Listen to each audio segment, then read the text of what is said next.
नमस्कार, जी न्यूज पर आपके साथ मैं अदिति त्यागी। तो संविधान में लिखा है और आपने भी कई बार सुना होगा कि भारत एक गणतंत्र है।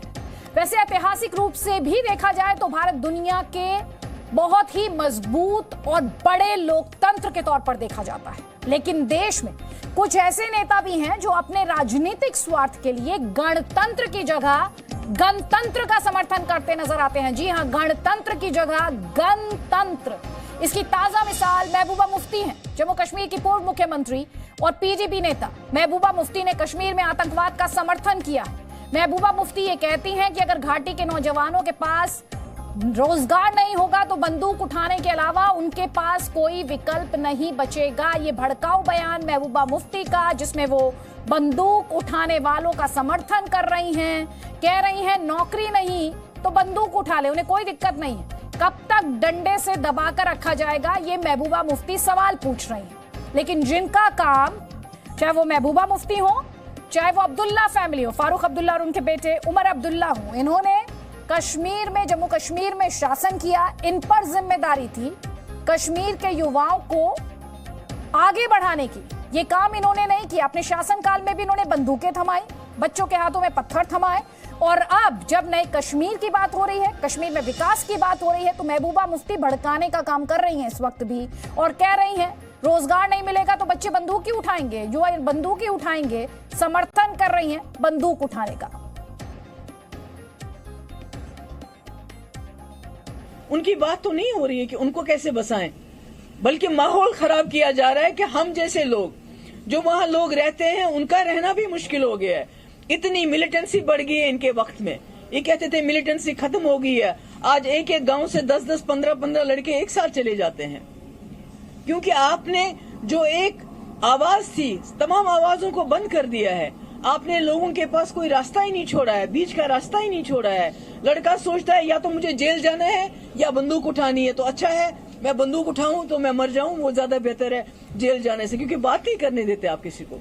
हर बार एक ही बात सुनिए कि हिंसा का कोई जस्टिफिकेशन नहीं हो सकता, वायलेंस कोई सोल्यूशन नहीं हो सकता, कोई समाधान हिंसा नहीं हो सकती है।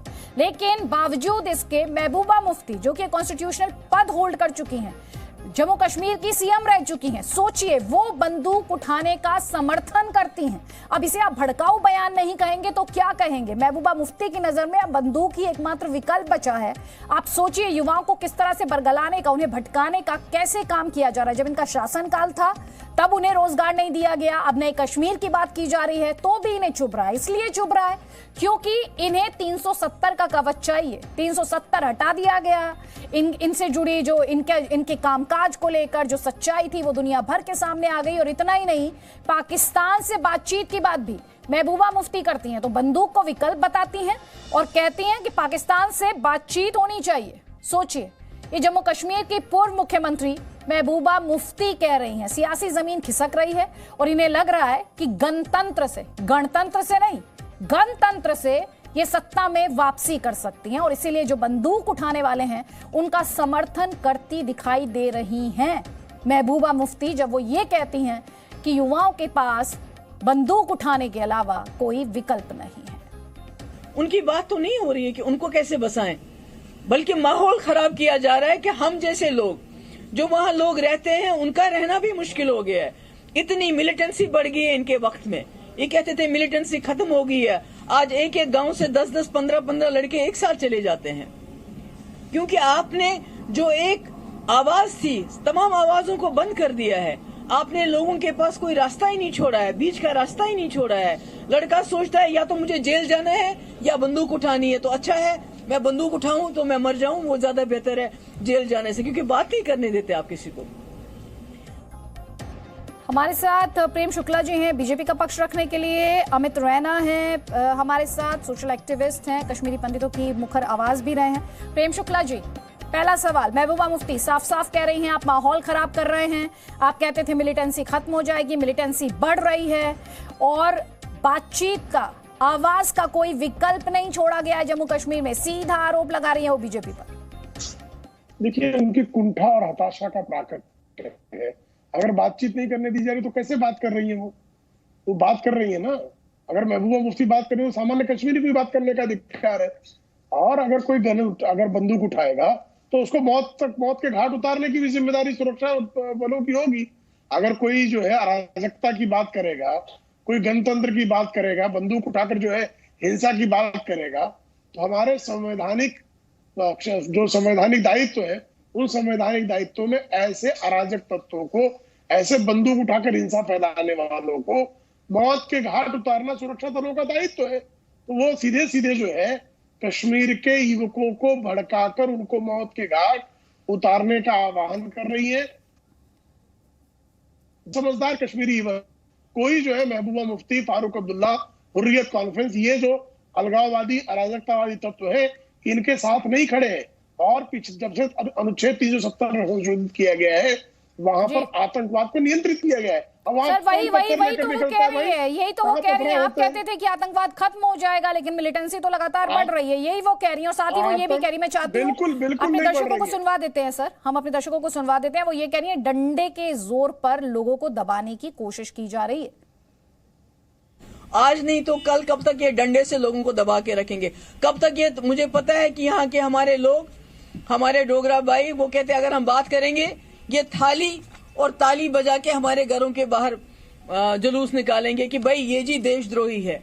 तो आज मुझे खुशी है, जम्मू के लोगों को भी पता चल रहा है कि जो 370 था या 35A था, ये हमारी हिफाजत के लिए था, हमारी प्रोटेक्शन के लिए था, ये हमारी सुरक्षा के लिए था। ये कोई मुसलमान के लिए नहीं था, कोई कश्मीरी के लिए नहीं था।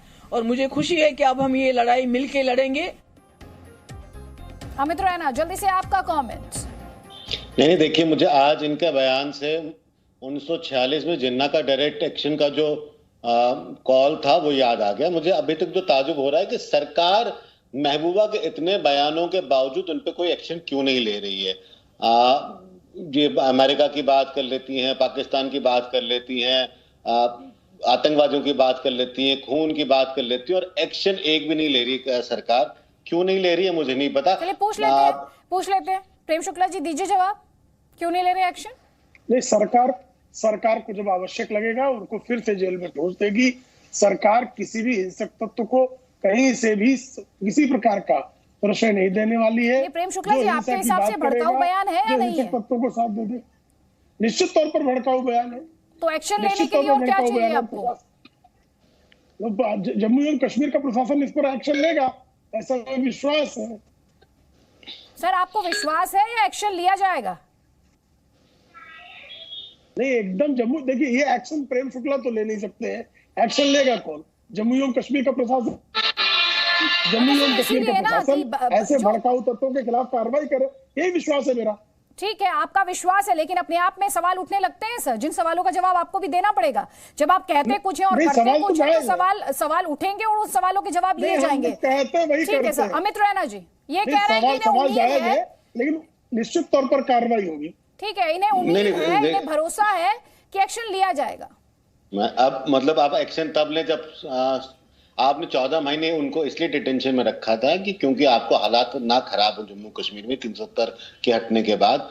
अगर आज वो फिर से वही काम करती हैं तो आपको कहीं ना कहीं वो प्रिवेंटिव एक्शन का फायदा नहीं रहा 14 महीने का।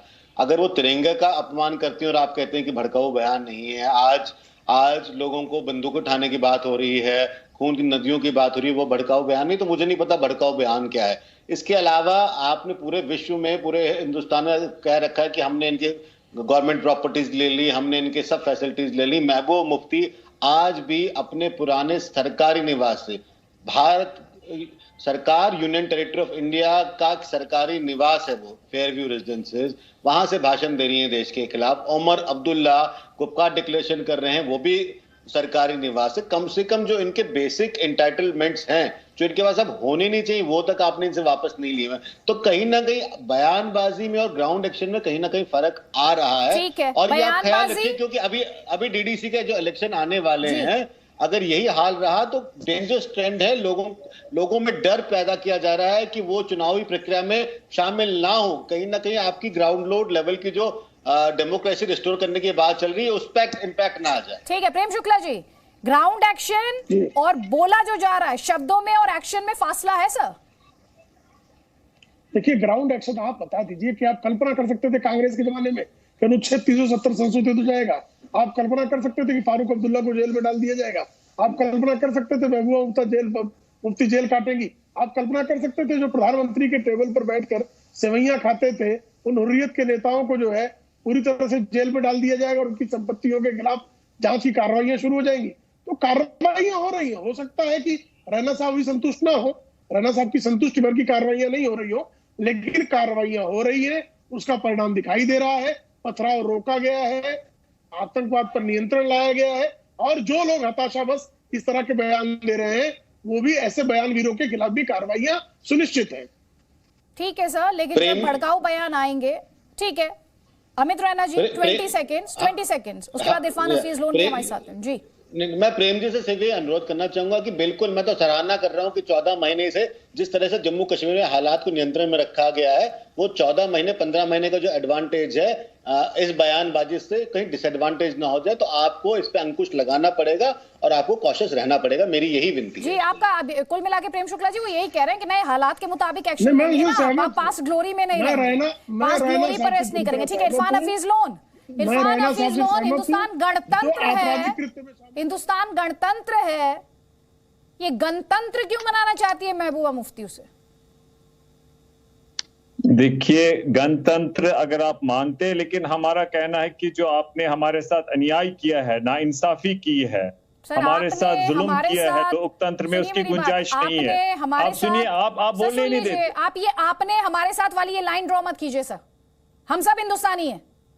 आप और हम मत कीजिए, तोड़ा ना आप और हम मत कीजिए, इसमें हम हैं। आप देखिए, आप और हम मत कीजिएगा। सुनिए, मैं तो यही हम के साथ ही था, लेकिन आपने हमें आप बना दिया, क्योंकि आपने जो हमें 370 आपके साथ हमारा रिश्ता जोड़ता था भारत सर के साथ, अगर आप जो इंस्ट्रूमेंट ऑफ एक्सेशन है ले जाइए, और 370 जो है उसी से हुई थी, जिसको हम नहीं लग रहा था, वो बॉर्डर के पार चला जाता था। चले जाइए, तोड़ा है। एक सेकेंड, इरफान हफीज, मैंने आपसे सवाल क्या पूछा सर? मैंने आपसे सवाल क्या पूछा? आप वही अपने सर, आपसे जो सवाल है उसका जवाब दीजिए। आप जो रटकर आए उसका उससे मुझे नहीं कुछ सरोकार है जब तक आप मेरे सवाल का जवाब नहीं देंगे। गणतंत्र में तो हम रहते हैं, ये गणतंत्र क्यों बनाना चाहती है महबूबा मुफ्ती अपनी सियासी जमीन के लिए? मैं ये पूछ रही हूं। देखिए, अब सुनिए मेरी बात मैम, ये आपको समझना होगा, यहां पर ये महबूबा जी की बात नहीं है, ये सब लोगों का मानना है। महबूबा जी क्या है क्या नहीं, उनकी राजनीति हो सकती है इसमें, लेकिन हकीकत सत्य ये है कि जो आपने हमारे साथ दिल्ली सरकार का कहने का मुझे है, जो उन्होंने हमारे साथ अन्याय किया, जो उन्होंने हमारे जो अधिकार थे जिससे हमने इनके साथ हाथ जोड़ा था, उन्होंने हमें वो आपने कौन से और उसके महाराजा के वंशज से हमने हाथ जोड़ा था? इरफान हफीज लोन, मैं आपसे ये पूछ रही हूँ, वायलेंस का जस्टिफिकेशन हो सकता है, वायलेंस को जस्टिफाई किया जा सकता है, हिंसा विकल्प हो सकती है? बिल्कुल नहीं। हम तो चाहते हैं कि गांधी जी बोलने से इतना डर क्यों लग रहा है फिर आपको? लेकिन आप हमें वो हिंसा विकल्प जब हो नहीं सकती तो महबूबा मुफ्ती के खिलाफ बोलने से इतना डर क्यों रहे हैं? सर, आप महबूबा मुफ्ती के खिलाफ बोलने से इतना डर क्यों रहे? आप सवाल का जवाब नहीं देंगे, आप सवाल का जवाब नहीं देंगे, मुझे पता है आपको पुराना पाठ रटा हुआ है, आप 370 में घुमाते रहेंगे अपने आर्गुमेंट को। आप ये बताइए, महबूबा मुफ्ती ने जो कहा गणतंत्र, उन्होंने जो कहा बंदूक उठा लेते हैं, सुन लीजिए ना सर, मुझे पता है आपको पता है कि मैं सवाल पूछ रही हूँ और आपको उसका जवाब देना पड़ेगा। सुन लीजिए, महबूबा मुफ्ती ने जिस गणतंत्र की बात की, GUN गन, जिस गणतंत्र की बात की, आप उसकी निंदा करेंगे 2 लाइन में, बिना इफ्स एंड बिना बट्स के साथ। मैं अहिंसा पे विश्वास रखता हूं और सारे कश्मीरी लोग वही मानते हैं, लेकिन अगर वायलेंस की ओर लोगों को लिया जा रहा है, आगे आपका अगर आप वापस आ गए कि वायलेंस का जस्टिफिकेशन हो सकता है, ये स्पष्ट करते हुए पैनलिस्ट की राय निजी राय होती है, चैनल उसे एंडोर्स नहीं करता है। थोड़ी देर में, बस थोड़ी देर में लौट रहे हैं, आप रहिए हमारे साथ, चिल्लाइए Irfan Hafeez Lone, you can talk with me, thank you. Presenting B News app, available on Google Play and App Store. Download it now.